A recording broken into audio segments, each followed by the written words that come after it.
This video is brought to you by StoneAgeGamer.com. Game cases, flash cards, accessories, and more. Visit the link in the description below. Team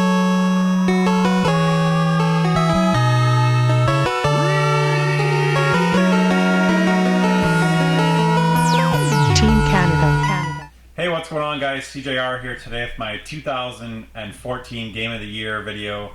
This will be a top 10, 10 to 1 of my favorite games of the year. By no means are these the best. It's pretty hard. It's a pretty subjective thing to name a game of the year. These are just simply the games I enjoyed the most. Obviously, I don't get a chance to play every single game, but most of the big releases I did play. All of these games I either completed or I played enough of the game that I feel comfortable putting on this list.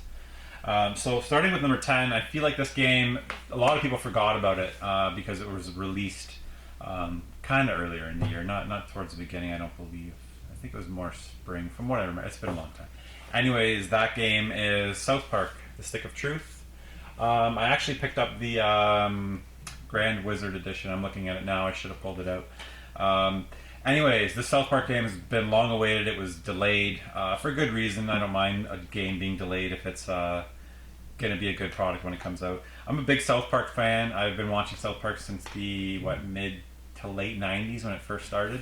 So I'm pretty familiar with all the storylines, the lore, the characters, and to see it in a video game form, in a good video game, to be the N64 games were pretty terrible. The Dreamcast ones not great either. So in an RPG format, also being able to walk around in the world, meet characters, interact with characters from the world was really cool. I enjoyed the battle system. I always kind of felt like the timing or something was off with. It's kind of I think they called it like a kind of an active, an action-based, like time-based, action turn-based RPG. So basically, when you hit the attack button, when you go to attack the person, or if you're defending, you time the button press to which can determine how effective the attack was. I love turn-based RPGs like that. I'm trying to think. I think is it Legend of Dragoon that has the same sort of battle system? I can't remember. It's been a long time. Anyways, South Park Stick of Truth, number 10 on my list for 2014. Highly recommend you try this out. It can be found pretty cheap these days. Number 9. A lot of you can hate on me because this is only number 9. Mario Kart 8. It's a fantastic game. In my opinion, it's the best Mario Kart ever, which is saying a lot.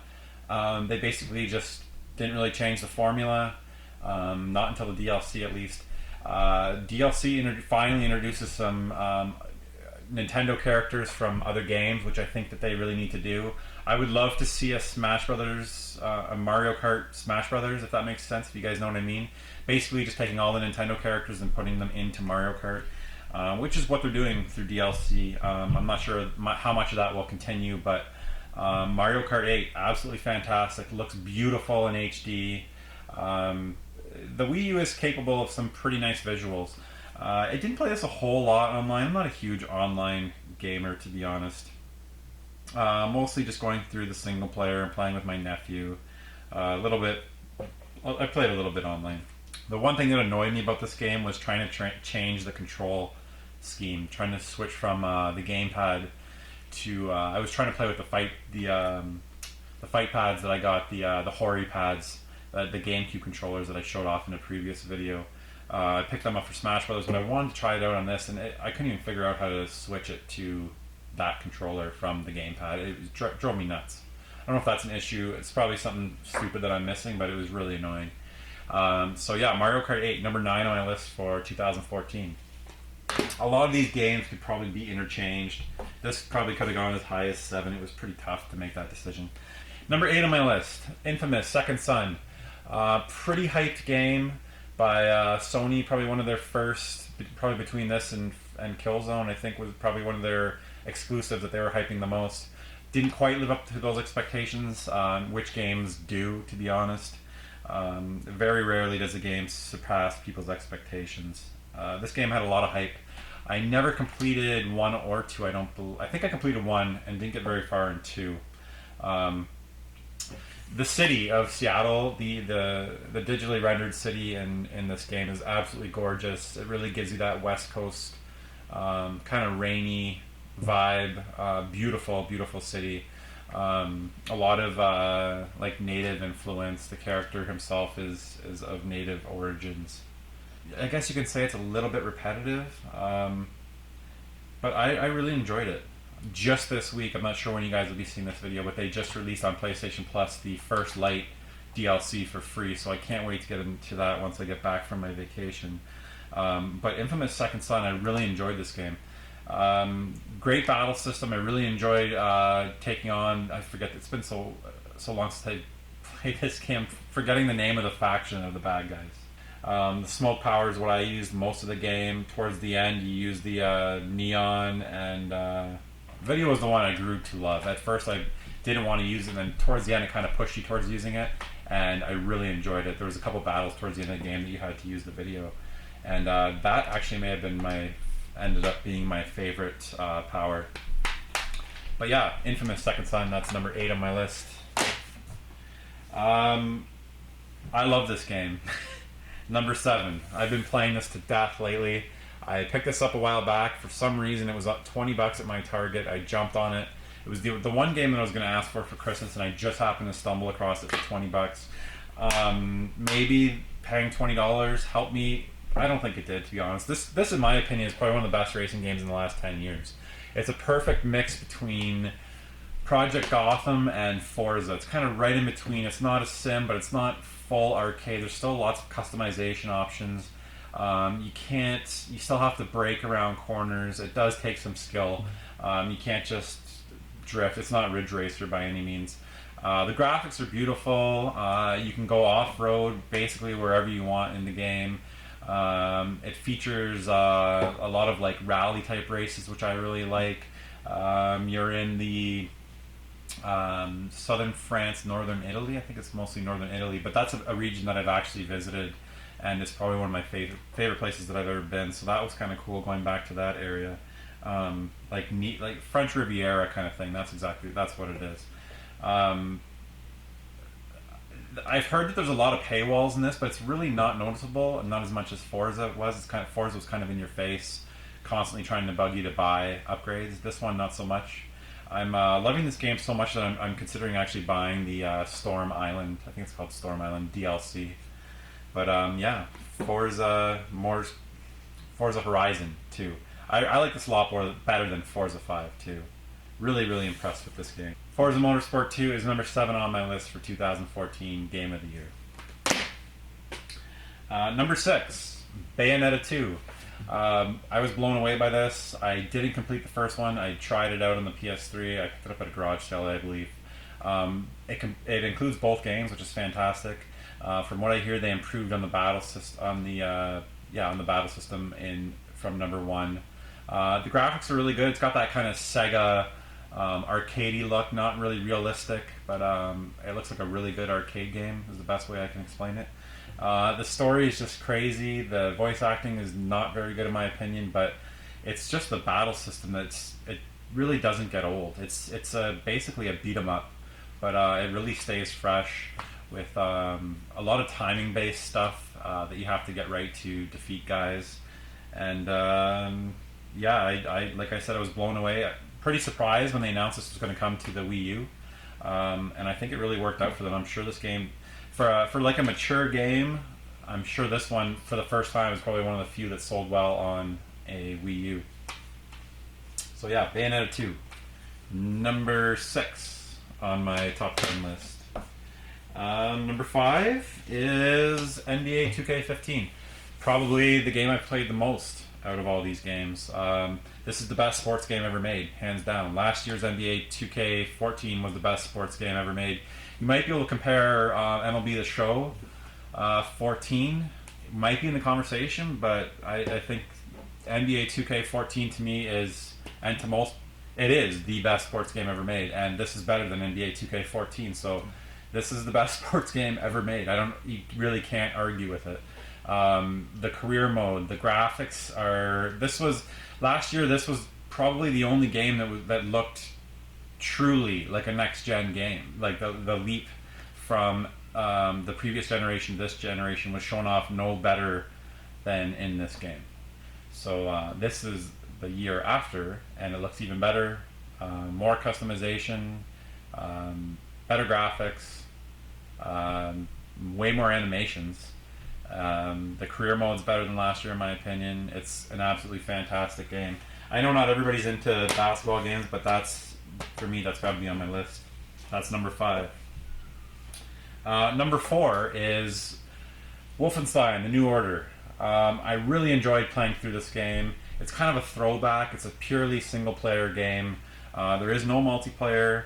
It brings me back to the times of the original, like Call of Duty, when you had to kind of go up to a health pack and pick it up. Basically, no regenerative health. That's kind of what it brought me back to those days, the early 2000s, late 90s kind of thing. Graphics are really good. The story was actually really, really interesting. Kind of a, what do they call it? Like a different timeline. It's kind of like what would happen if the Nazis won World War II, which is very cool. You get to shoot Nazis, torture Nazis. It's a very, very fun game, and I highly recommend it. I was surprised how many top 10 lists that I saw that were giving this respect, which is really cool to see. So that's Wolfenstein: New Order. That's my number 4. Number 3. It took me a while. I knew that I was supposed to like this game. It took me a while to get into it, which is kind of what I've been hearing is pretty normal. Number 3 is Dragon Age Inquisition. This game got its hooks into me about 6 or 7 hours in. At first it was a little bit daunting trying to figure out what was going on because I really didn't play much of the first 2 games. I did the kind of online thing which goes through the story and you get to pick, make your choices, and then that carries over into this save.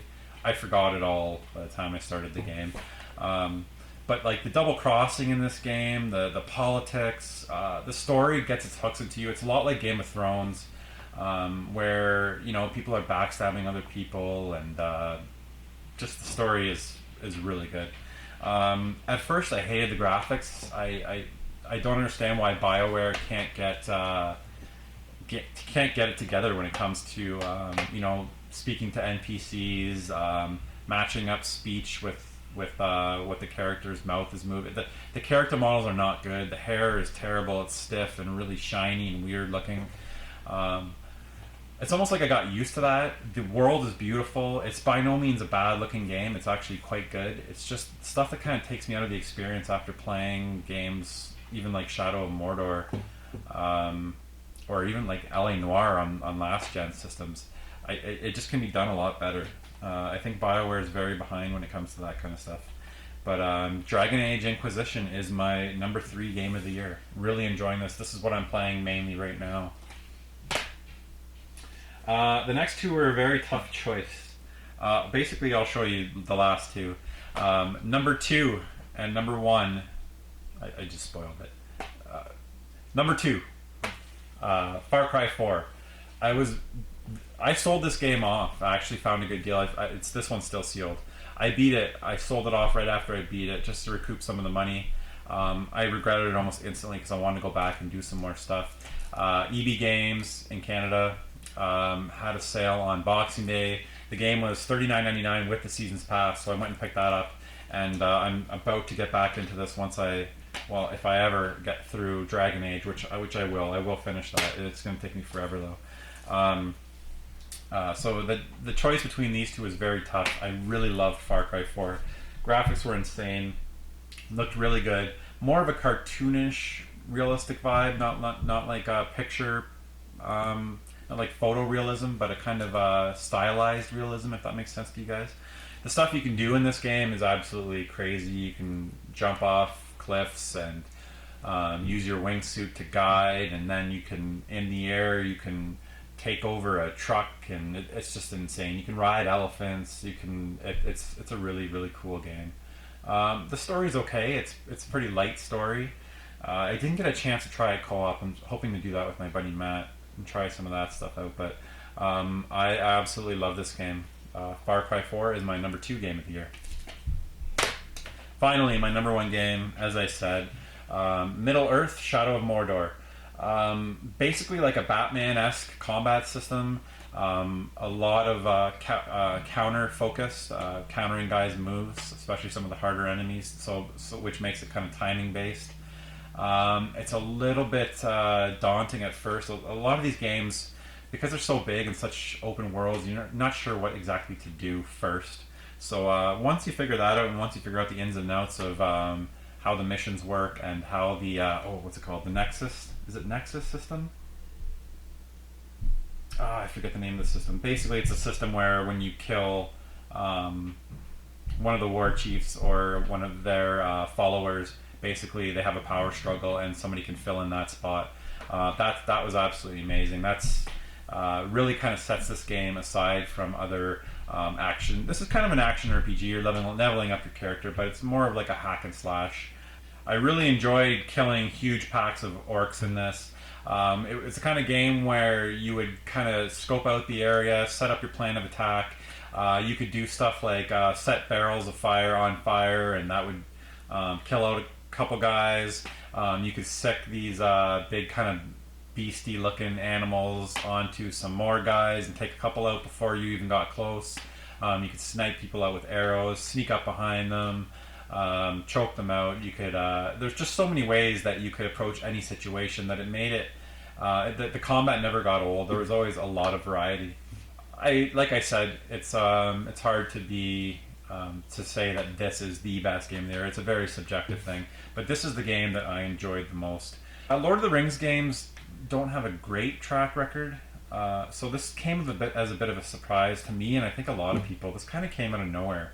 I'm sure a lot of people were anticipating it, but by no means was it a hugely hyped game. My number one game of 2014 is Middle-earth: Shadow of Mordor. I highly recommend picking this up. It's actually really dropped in price lately. I'm sure you can easily find it for $40. So that is my top 10 games of 2014. Leave a comment below if you think that any of these shouldn't have been on there. I'm sure people will have lots of opinions on them, or games that you think should have been in my top 10. I would love to hear what you guys think. And stay tuned for more top 10 videos. I'm probably going to start with, I was thinking top 10 top 5 PS3 exclusives, Xbox 360 exclusives, that kind of thing. So thank you all for watching. You can find me on any form of social media at SeeJayAre. And until the next episode.